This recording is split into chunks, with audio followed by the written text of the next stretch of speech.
Assalamualaikum warahmatullahi wabarakatuh. Pada video kali ini, saya Ahmad Baiglawi dan rekan saya Ayu Samara akan mempresentasikan bentuk tes komponen bahasa. Diajukan untuk memenuhi tugas mata kuliah evaluasi pembelajaran bahasa Arab, yang mana diampu oleh Bapak Asep Adi Ismanto, MPDI. Selamat menyimak.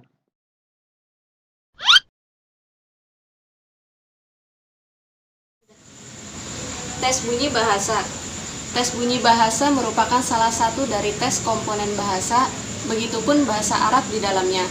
Bunyi bahasa menjadi sangat penting dalam mempelajari bahasa asing karena itu akan menyangkut tentang ketika bagaimana kita berkomunikasi, bagaimana kita memahamkan kepada orang lain sehingga apakah orang lain menganggap kita memberikan sesuatu yang benar atau menganggap bahwa kita sedang berkomunikasi dengan baik atau tidak, itu tergantung dengan bunyi bahasa yang kita pelajari dan kita kuasai.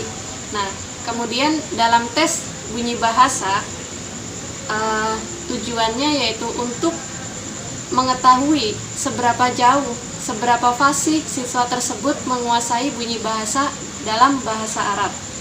Nah, sasaran dalam tes bahasa ini meliputi penguasaan dalam membedakan bunyi bahasa, kemudian pola penekanan bunyi bahasanya, kemudian pola dinamika bunyi bahasa, sehingga ketika siswa sudah mampu membedakan bunyi bahasa, misalnya alif atau hamzah dengan ha, alif dengan ain, itu bisa menjadi ukuran seorang guru apakah siswa tersebut mampu berkomunikasi dengan baik menggunakan bahasa Arab. Kemudian pola penekanan juga sangat penting dalam berkomunikasi dalam tes bunyi, karena itu akan menjadi modal utama bagaimana kita berkomunikasi dengan orang lain. Nah, ada beberapa bentuk jenis butir yang dalam digunakan untuk tes bunyi bahasa ini, yaitu membedakan bunyi bahasa, kemudian itu bentuk dan jenis butir tes bunyi bahasa antara lain membedakan bunyi bahasa, melafalkan fonem, melafalkan kata dan pasangan katanya, kemudian melafalkan rangkaian kata dan kalimat. Berikut merupakan beberapa contoh untuk tes bunyi bahasa. Langsung saja, yang pertama itu membaca nyaring. Nah, di sini siswa itu diminta untuk membaca beberapa rangkaian kalimat ataupun paragraf secara wadih atau jelas. Tujuannya agar apa? Tujuannya agar guru mampu mengukur sejauh mana sih tingkat kebenaran pelafalan siswa. Lalu yang kedua itu membedakan bunyi bahasa Arab yang mirip. Nah, langkah pertama, guru itu memperdengarkan siswanya beberapa kalimat, baik secara oral maupun menggunakan audio. Nah, setelah itu siswa diminta untuk melafalkan dua kata yang memiliki kemiripan bunyi. Contohnya di sini itu syauqun dan syaukun. Lalu yang ketiga itu ada melafalkan fonem. Nah, di sini fonem itu kan bunyi yang membedakan makna ya. Nah, nanti siswa itu diminta untuk bisa melafalkan beberapa pasangan kata yang memiliki fonem, baik di awal, di tengah, maupun di akhir. Nah, di sini ada contohnya, itu ada pasangan fonem yang terletaknya itu di awal. Ada huruf ain dan hamzah, amalun dan amalun. Lalu yang terakhir itu ada intonation test. Nah, di sini guru itu bisa mengukur mengenai intonasi kalimat yang baik dan benar. Nah, contohnya guru bisa langsung memberi arahan atau perintah kepada siswa untuk mengucapkan beberapa kalimat ya secara langsung.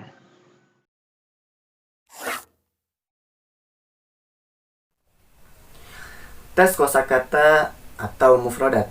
Tes ini itu ada dua sisi, ada dari pemahaman dan juga penggunaan dalam suatu jumlah atau kalimat. Maksudnya seperti apa? Maksudnya tes kosakata ini itu berfungsi untuk menilai sejauh mana sih siswa itu mampu memahami kosakata yang telah ia pelajari, dan sejauh mana sih siswa itu mampu menggunakan kosakata dengan benar dan tepat sesuai dengan maknanya. Nah, tes kosakata ini sangat penting loh untuk mengembangkan dan menunjukkan keterampilan berbahasa seseorang. Ya, maka dari itu tujuan dari adanya tes kosakata ini yaitu untuk mengukur pengetahuan dan produksi kosakata seseorang. Ya, baik ketika saya hendak ingin membaca ataupun mendengar suara atau bahasa Arab, tentunya saya harus mengetahui kosakatanya. Nah, itu dari sisi pengetahuan. Adapun dari segi produksi kosakata, ketika saya hendak mengungkapkan gagasan, ide, pikiran menggunakan bahasa Arab, ya, tentunya itu harus mengetahui kosakatanya, ya, baik itu secara lisan, ya, maupun tulisan. Kemudian bentuk tes kosakata itu bisa secara tulis, ya, maupun secara lisan. Ya, kalau secara tulis itu bisa menggunakan soal-soal, misalnya ada pilihan ganda atau sahih atau khata, kemudian melengkapi kalimat dan sebagainya. Adapun secara lisan itu bisa menggunakan wawancara, ya, atau secara langsung gitu. Selanjutnya ada beberapa contoh tes untuk kosakata. Yang pertama itu ada melengkapi kalimat. Nah, di sini ada contoh. Nama Irfan fi ghurfati bla bla bla bla. Nah, untuk bentuk kalimat, bentuk soalnya bisa langsung seperti ini ya. Atau ini seperti esai gitu. Atau bisa mencocokkan kalimat ataupun bisa menggunakan pilihan ganda seperti itu. Lalu yang kedua itu ada mengartikan kata. Contoh, ma ma'na minal kalimah madrasatun. Nah, ini kan mengartikan bahasa Arab ke bahasa Indonesia. Kalau pengen versi yang lain, bisa tinggal mengartikan dari bahasa Indonesia ke bahasa Arab.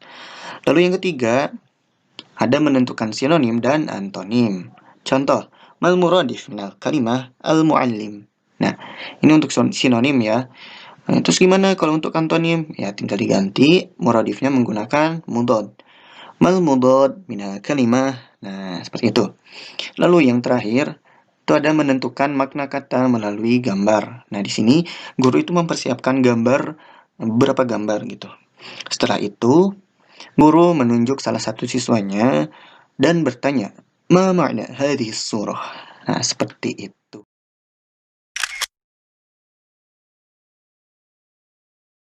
Tes tata bahasa atau struktur bahasa merupakan unsur penting dalam penguasaan bahasa, khususnya bahasa Arab, karena struktur bahasa dalam bahasa Arab ini mengikuti kaidah nahwu dan shorof, biasa kita menyebutnya, itu sangat berbeda sekali dengan bahasa ibu atau bahasa Indonesia yang kita ketahui.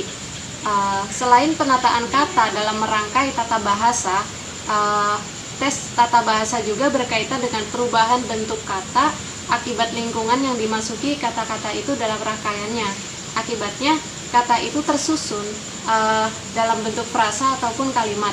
Jadi, tata bahasa itu tidak hanya berurusan dengan kata-kata, melainkan juga perubahan bentuk kata dan penataan bentuk frasa dalam kalimat tersebut. Kemudian, dalam unsur bahasa Arab juga, perubahan kata yaitu shorof itu juga menjadi unsur penting dalam pola penyusunan tata bahasa Arab. Kemudian bagaimana tes tata bahasa itu dilakukan?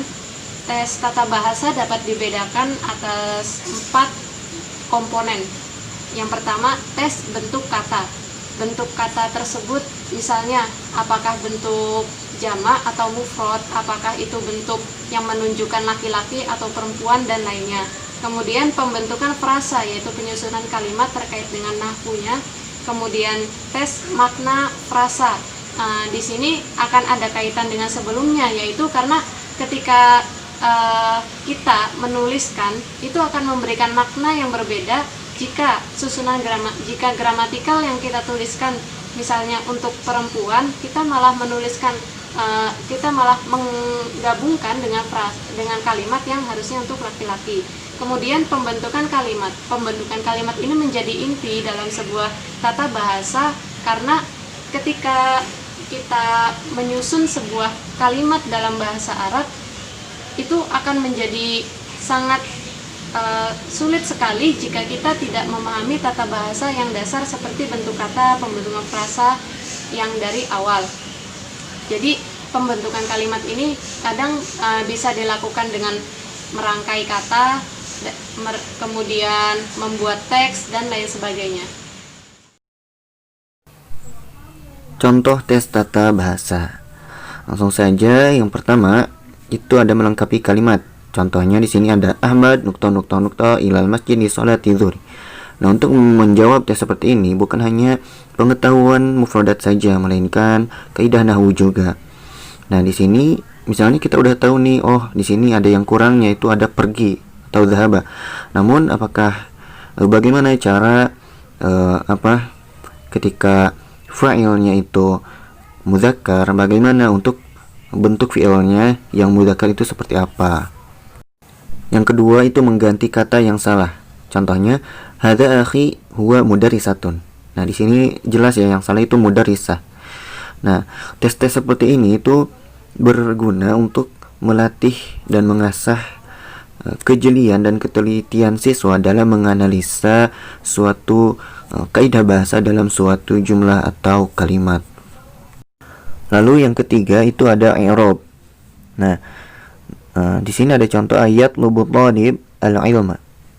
Nah, al-talib, untuk tes-tes seperti ini itu mengasah kemampuan siswa dalam hal kedudukan kalimat, kemudian hukum i'rabnya, kemudian alamat i'rabnya, dan juga bentuk isim ataupun fi'ilnya. Nah, ini sangat kompleks ya. Lalu yang keempat ada mengubah kata. Di sini ada contoh hal hadza kitabun. Nah, kita disuruh merubah kitabun yang tadinya mufrad menjadi jamak. Nah, variasi untuk soal seperti ini bisa menggunakan misalnya dari mufrad mengubah mufrad ke jamak, atau dari musanna kemudian ke mufrad, atau dari fi'il mudhari ke fi'il madhi, kemudian dari masdar ke fi'il dan sebagainya. Lalu yang terakhir ada memilih pilihan ganda. Nah, ini adalah soal-soal yang sering kita jumpai. Untuk variasinya bisa menggunakan soal menentukan kedudukan kalimat, atau juga misalnya merubah kata ataupun mengganti kata dan sebagainya.